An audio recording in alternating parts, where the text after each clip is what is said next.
Picture this. You're making your morning coffee, still in your pajamas, when you hear 3 sharp knocks on your front door. Not the casual tap-tap of a neighbor, but the kind of authoritative knock that makes your blood run cold. You peek through the window and see 2 people in dark suits holding badges. The FBI. But they're not here for me. They're walking across the street to the house of Margaret Thornfield, the woman who, for the past 2 years, had made my life an absolute living hell as the president of our HOA. The same woman who tried to fine me $500 for having the wrong shade of beige on my mailbox. The woman who literally broke into my yard to measure my grass height with a ruler. As I watched those agents knock on her door, I couldn't help but smile. You see, Margaret thought she was untouchable. She thought her little neighborhood kingdom gave her unlimited power. But what she didn't realize was that when you mess with people's mail, when you forge documents, when you embezzle thousands of dollars from your neighbors, well, that's when your petty HOA tyranny becomes a federal crime. This is the story of how my peaceful suburban dream turned into a 2-year nightmare, and how justice finally came knocking, literally, on Margaret Thornfield's door. Let me take you back to where this all began. It was March 2021, and my wife, Sarah, and I had just purchased our first home in Willowbrook Estates, a beautiful, planned community in suburban Ohio. We'd been saving for years, scrimping and saving every penny, dreaming of the day we could give our twin daughters, Emma and Sophie, the white picket fence childhood we never had. 1. HOA committed federal offense. FBI got involved. The neighborhood was everything we'd imagined. Tree-lined streets with names like Serenity Lane and Harmony Drive. Perfectly manicured lawns, children playing on sidewalks, neighbors waving from their porches. The houses were beautiful, colonial-style homes with matching mailboxes and coordinated exterior. Colors that created this picture-perfect suburban harmony. When we toured the house, the realtor mentioned there was an HOA, but she made it sound like a good thing. "Oh, it's very reasonable," she said with a bright smile. "They just maintain the common areas and make sure everyone's property values stay high. The fees are only $85 a month, and they're very hands-off." I remember Sarah squeezing my hand as we stood in what would become our living room, looking out the bay window at our future backyard where the girls could play. "This is it," she whispered. "This is our forever home." The first few months were blissful. Our neighbors, Tom and Linda Peterson on the left, brought us a casserole and helped us move our couch when the delivery guys couldn't fit it through the front door. The Johnsons on the right let our girls pet their golden retriever, Max, every morning on their way to the school bus. I thought I'd won the neighbor lottery. The HOA seemed invisible those first months. I got a welcome packet with some basic rules. Keep your grass between 2 and 4 inches. No trucks in driveways. Overnight, trash cans must be stored out of sight. All pretty reasonable stuff that any decent neighbor would do anyway. But then September rolled around, and everything changed. That's when Margaret Thornfield moved into the house directly across from ours. Margaret was in her early 60s, recently retired from what I later learned was a middle management position at an insurance company. She had steel gray hair that she kept in a tight bun, always wore pantsuits even for yard work, and had this way of looking at you like you'd already disappointed her before you even opened your mouth. Within 2 weeks of moving in, Margaret had somehow gotten herself elected as the new HOA president. The previous president, a laid-back guy named Jerry, had moved to Florida, and Margaret volunteered to bring some organization and proper standards to the community. 2. HOA committed federal offense. FBI got involved. I should have known right then that our peaceful suburban dream was about to become a bureaucratic nightmare. The first violation notice appeared on my door exactly 3 weeks after Margaret took over as HOA president. I found it tucked under my doormat, a bright yellow piece of paper with violation notice printed in bold red letters across the top. Property address, 1247 Harmony Drive. Violation, lawn height exceeds community standards. Fine, $25. You have 48 hours to remedy this violation or face additional penalties. I walked out to my front yard, got down on my hands and knees, and measured my grass with a ruler. 4.2 inches. The HOA rules stated grass should be between 2 and 4 inches. I was literally 2/10 of an inch over the limit. 2/10 of an inch. I marched across the street and knocked on Margaret's door. She answered, wearing a beige pantsuit and holding a clipboard like she'd been expecting me. Mrs. Thornfield, I got this violation notice, but my grass is barely over the limit. This seems a bit excessive for her. Rules are rules, Mr. Davidson, she interrupted, not even inviting me in. If we don't maintain standards, property values plummet. I'm sure you understand. But it's just 2/10 of an inch. Can't we use some common sense here? Her expression hardened. Common sense is what got this neighborhood looking shabby before I took over. The rules exist for a reason. You have 48 hours. She closed the door in my face. That night, I mowed my lawn in the dark using a flashlight, muttering under my breath about petty dictators and power trips. Sarah tried to calm me down. It's just $25, honey. Maybe she'll ease up once she settles in. But Margaret didn't ease up. She ramped up. 3. HOA committed federal offense. FBI got involved. 2 weeks later, another violation notice. This time, it was from my mailbox. Apparently, the color was desert sand when it should have been antique beige. I stared at the 2 paint samples she'd helpfully included with the notice, trying to spot the difference. They looked identical to me. Sarah, come look at this, I called out, holding up the paint samples. Can you tell the difference between these 2 colors? She squinted at them, holding them up to the light. Honey, these are the same color. That's what I thought too. But rather than fight it, I repainted the mailbox. Another $47 for paint and supplies, plus a Saturday afternoon I'd planned to spend with the girls. Margaret's reign of terror was just getting started. Over the next few months, the violation notices came with increasing frequency and decreasing logic. My garden hose was improperly stored because I'd coiled it clockwise instead of counterclockwise. My Christmas decorations were excessive. I had exactly the same lights as 3 other houses on the street. My newspaper was left on the driveway for too long. I worked until 6 p.m. and couldn't retrieve it until I got home. My car was parked too close to the street. It was in my own driveway, exactly where it had been for 8 months. Each violation came with a fine ranging from $25 to $100. And each time I tried to appeal or reason with Margaret, she'd cite some obscure subsection of the HOA covenants and dismiss my concerns with the same cold efficiency. But the violations weren't just targeting me. I started noticing yellow notices on other doors throughout the neighborhood. Tom Peterson got fined for his basketball hoop being 1 foot too close to the street. The Johnsons were cited for their rose bushes being insufficiently pruned. Even elderly Mrs. Chun, who lived alone and struggled to maintain her yard, received multiple notices about her substandard lawn care. 4. HOA committed federal offense. FBI got involved. The turning point came on a rainy Thursday evening in April. I was helping Emma with her math homework when Sarah called me to the front window. Dave, you need to see this. I looked outside and saw Margaret standing in our front yard with a measuring tape and a camera, documenting the exact placement of our trash cans. It was 6:47 p.m. Pickup wasn't until the next morning, and the HOA rules clearly stated that trash could be placed out the evening before collection day.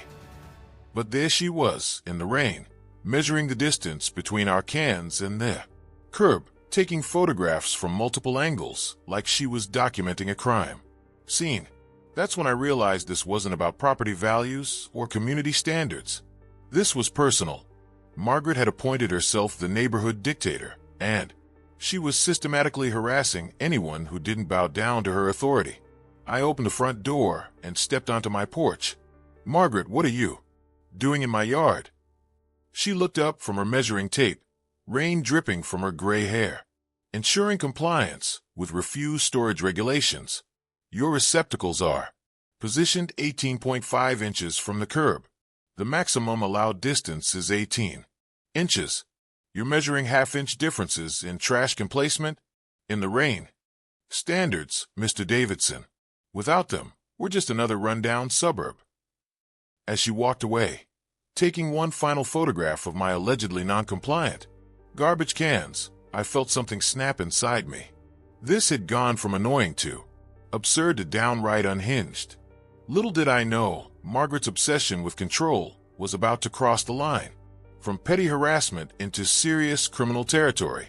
The next morning, I found an envelope in my mailbox, not delivered by the postal service, but clearly placed there by hand.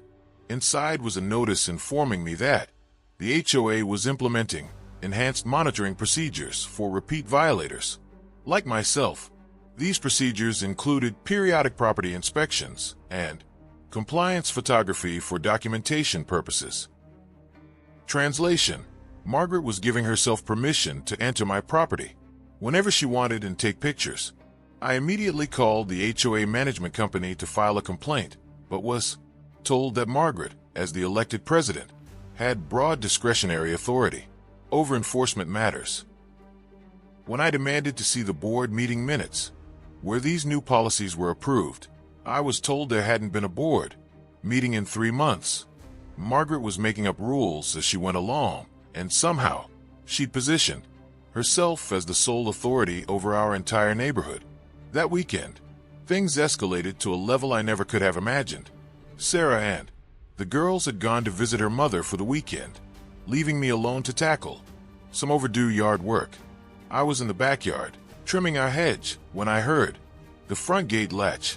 I walked around to the front of the house and found Margaret standing in my flower bed, digging through my wife's prized tulip bulbs with a garden trowel. "What the hell are you doing?"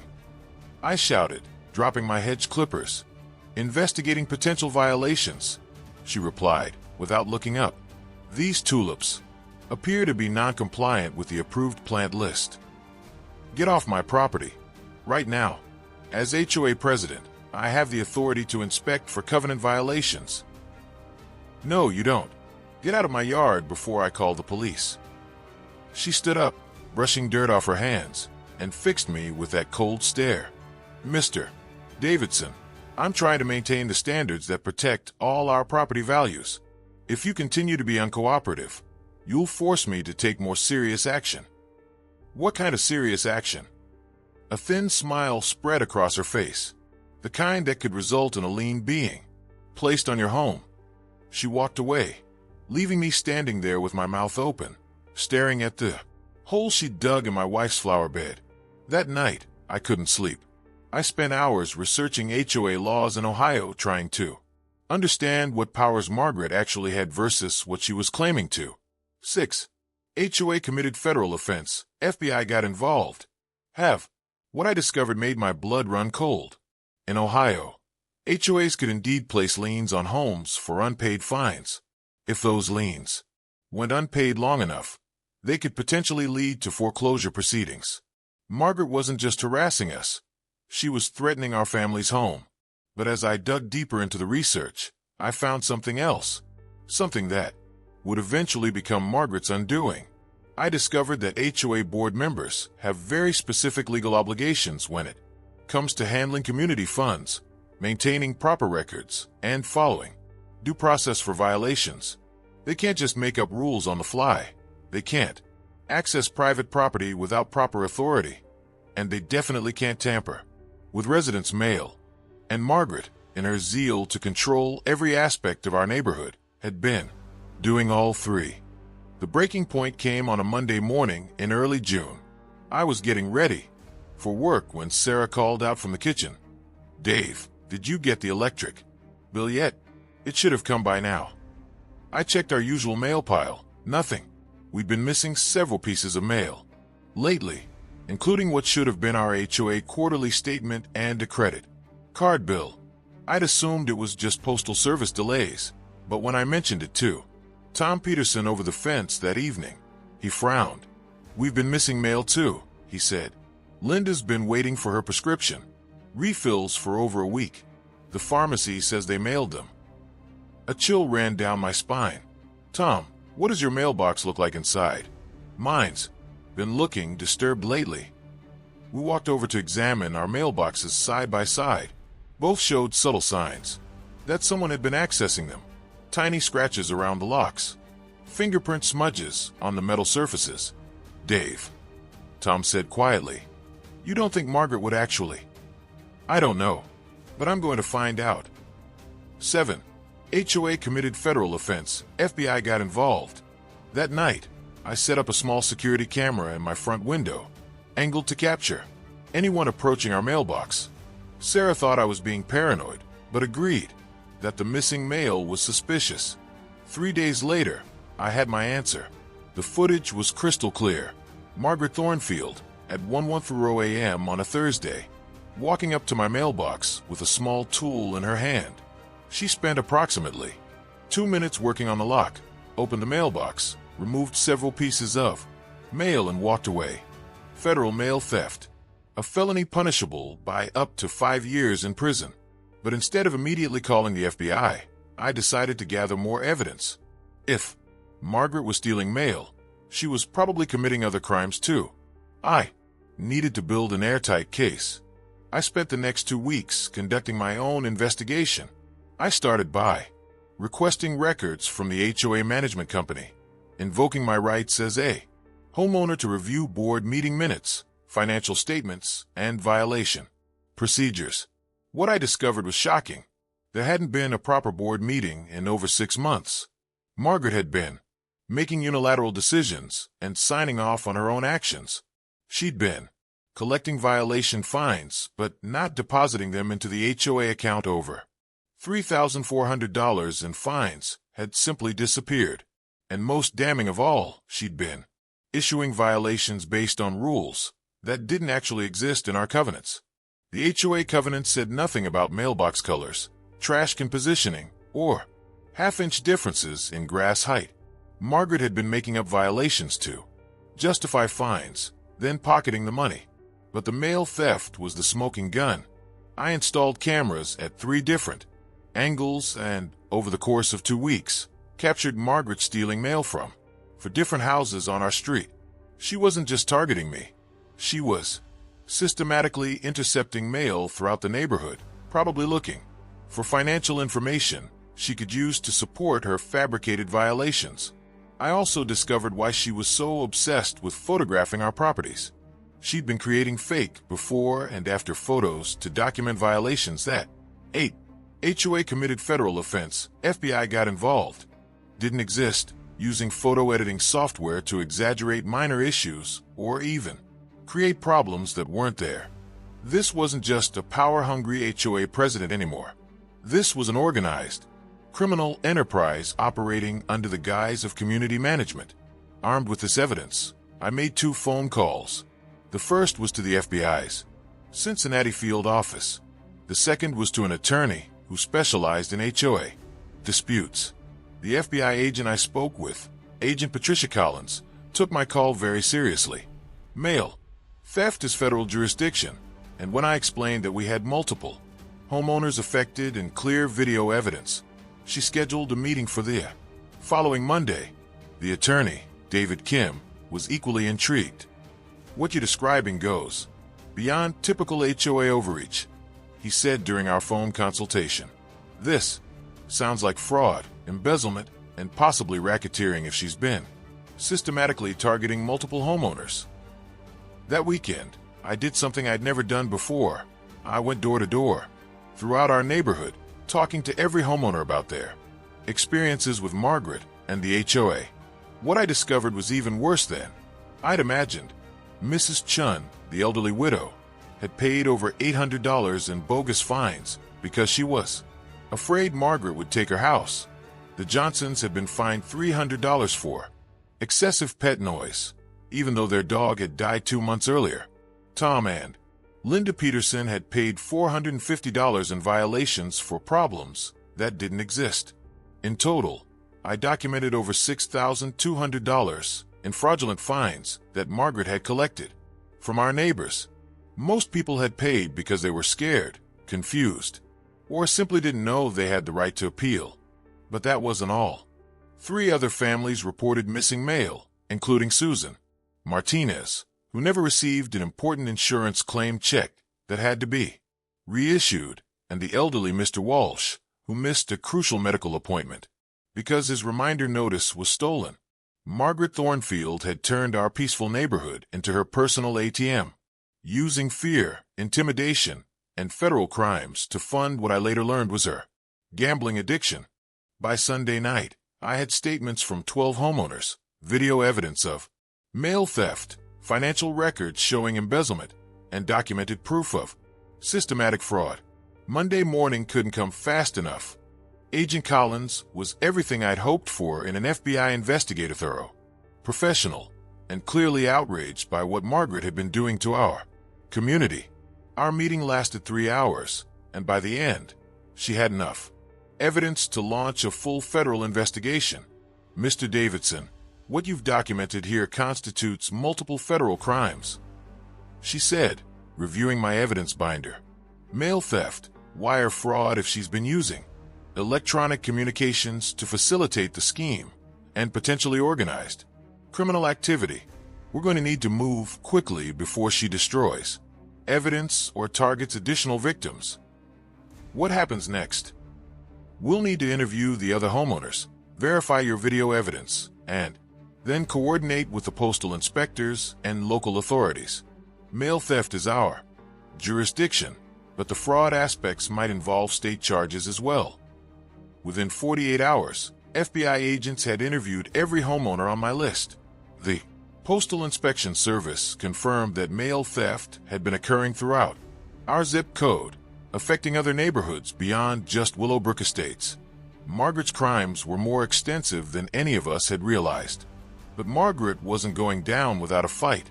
On Thursday morning, I found an envelope slipped under my door. Not a violation. Notice this time, but a cease and desist letter from an attorney claiming to represent the HOA.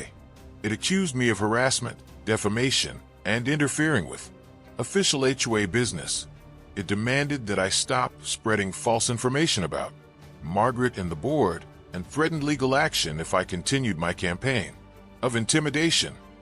I immediately forwarded the letter to Agent Collins and Attorney Kim. Their responses were swift and satisfying. 10. HOA committed federal offense. FBI got involved. This is witness intimidation, Agent Collins told me over the phone. She's trying to silence you before we can complete our investigation. This actually helps our case.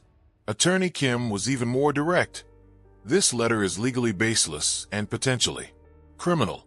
She's essentially admitting that she knows you're investigating her crimes. We're going to respond with a letter of our own. Kim's response letter was a masterpiece of legal precision. It informed Margaret's attorney that his client was under federal investigation for mail theft, fraud, and embezzlement, that the cease and desist letter could be construed as witness intimidation, and that any further contact with my family would be reported to federal authorities. The letter also demanded that Margaret immediately cease all HOA activities, turn over all community funds and records, and resign her position pending the investigation. Margaret's attorney dropped her as a client within 24 hours. But Margaret still had one more card to play, and it was her most desperate and destructive move yet. The following Saturday, Sarah and I were awakened at 6 a.m. by sirens. We looked out our bedroom window to see fire trucks, police cars, and an ambulance in front of the Petersons' house. Tom was standing in his front yard in his pajamas, gesturing frantically at something. We threw on clothes and ran outside to see what was happening. Tom grabbed my arm as soon as he saw me. "Dave, someone broke into our house last night and ransacked Linda's office. They stole her computer, her files, everything. But that's not the worst part." "What do you mean?" "They left a note. It said we'd been randomly selected for an HOA compliance audit, and that all our financial records would be reviewed for community violations." My blood ran cold. "Tom, where's the note?" He handed me a piece of paper. the same yellow paper that Margaret used for violation notices. But this was different. This was a threat disguised as an official. HOA communication. I immediately called Agent Collins. She arrived within an hour, and what she told us made everything click into place. We've been monitoring Ms. Thornfield's communications and activities since Wednesday, she said. She's been contacting other board members from different HOA communities, apparently trying to recruit them for some kind of coordinated effort to discredit your investigation. She's organizing other HOA presidents? It appears so. The postal inspectors have identified similar mail theft patterns in 3 other communities within a 50-mile radius. We think Ms. Thornfield has been coaching other HOA officials on how to commit these crimes. This wasn't just about our neighborhood anymore. Margaret had been running a multi-community crime ring, teaching other power-hungry HOA officials how to embezzle money and intimidate homeowners. The break-in at the Petersons' house was Margaret's attempt to destroy evidence before the FBI could seize it. Linda Peterson had been keeping detailed records of all HOA communications and violations, and Margaret knew those records would prove the systematic nature of her fraud. But Margaret had made a critical mistake. The break-in pushed her crimes from federal mail theft into federal racketeering territory. Agent Collins explained that when someone commits federal crimes across multiple jurisdictions as part of an organized effort, it becomes a RICO case, the same laws used to prosecute organized crime families. Ms. Thornfield isn't just facing mail theft charges anymore, Agent Collins said. She's looking at federal racketeering charges, which carry a potential 20-year sentence. 3 days later, on a beautiful Tuesday morning in July, I was standing at my kitchen window making coffee when I saw 2 black SUVs pull up to Margaret's house. 6 FBI agents, 2 postal inspectors, and a local police officer stepped out and walked up to her front door. I won't lie, I stood at that window with my coffee cup, watching the woman who had terrorized our neighborhood for almost a year get arrested for federal crimes. 12. HOA committed federal offense. FBI got involved. It was one of the most satisfying moments of my life. The agents spent 4 hours searching Margaret's house. They carried out boxes of documents, several computers, and what appeared to be thousands of photographs, evidence of her systematic stalking and harassment of homeowners across multiple communities. They also found over $12,000 in cash hidden in her basement, along with detailed files on dozens of homeowners containing personal financial information that could only have been obtained through mail theft. Margaret Thornfield was charged with 47 counts of mail theft, 23 counts of fraud, 12 counts of embezzlement, and federal racketeering charges related to her multi-community crime ring. Her bail was set at $500,000, which she couldn't afford. But the investigation didn't stop with Margaret's arrest. Over the next 2 months, FBI agents arrested 4 other HOA officials in neighboring communities who had been participating in Margaret's scheme. The total amount of money stolen from homeowners across all the affected communities exceeded $75,000. Our local news stations picked up the story, and it became a regional scandal. HOA president arrested in multi-community fraud ring was the headline in the Cincinnati Enquirer. The story sparked a wave of investigations into HOA practices throughout Ohio and led to new state legislation requiring additional oversight of community associations. Margaret ultimately pled guilty to avoid trial.